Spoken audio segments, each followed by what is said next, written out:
question 5, to make this question quick, I would just use my calculator and maybe make an educated guess based on what choices I see. For example, a lot of them have -4 in the answer, so that's likely to be part of the answer, but so is 4, so is 1. I'm more interested in the ones that are not in there very much, so like maybe 3. If I could figure out 3 was an answer, that would narrow it down to 2 choices. So I'd go ahead and plug this in, and let's figure out if 3 squared minus 5 times 3 squared plus parentheses 3 squared minus 5 times 3.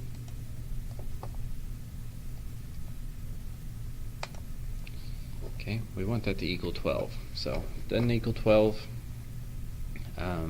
So I know 3 is not a solution, so I can at least throw out A and E. All the other choices have 1, so I'm not going to waste my time checking that. All of the other choices have 4. I'm not going to waste my time checking that. But maybe let's try -1. If -1 works, then the only way it could be is choice C. Okay, so since it's a negative, I got to type it in a little more carefully. The -1 needs to be in parentheses.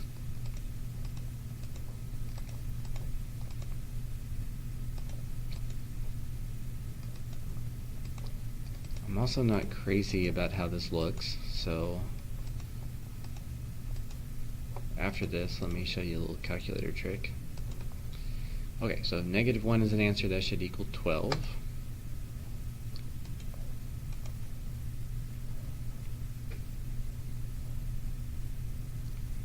See something?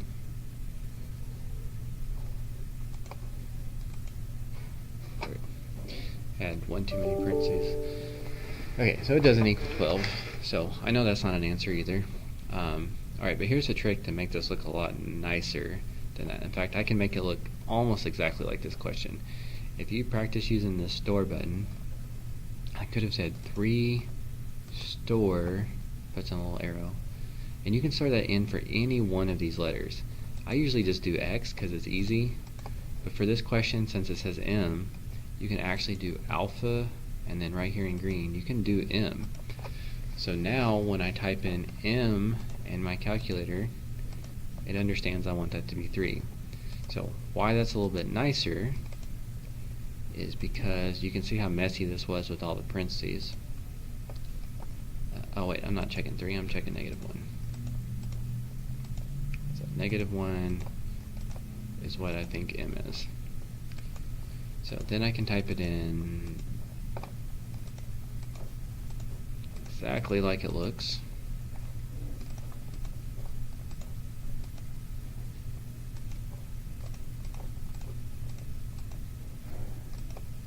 Okay, so you can see how much better that looks compared to all the extra parentheses. So I might try using that store button. That's helpful for other things in higher level math as well.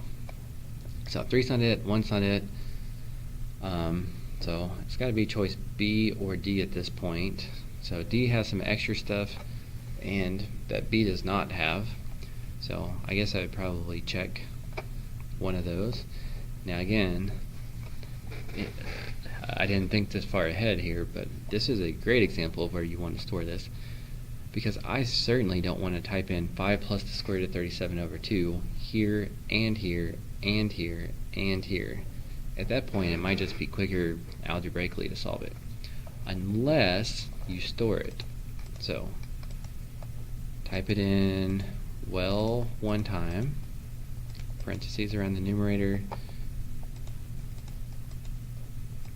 parentheses around the denominator. Okay, so there's my M.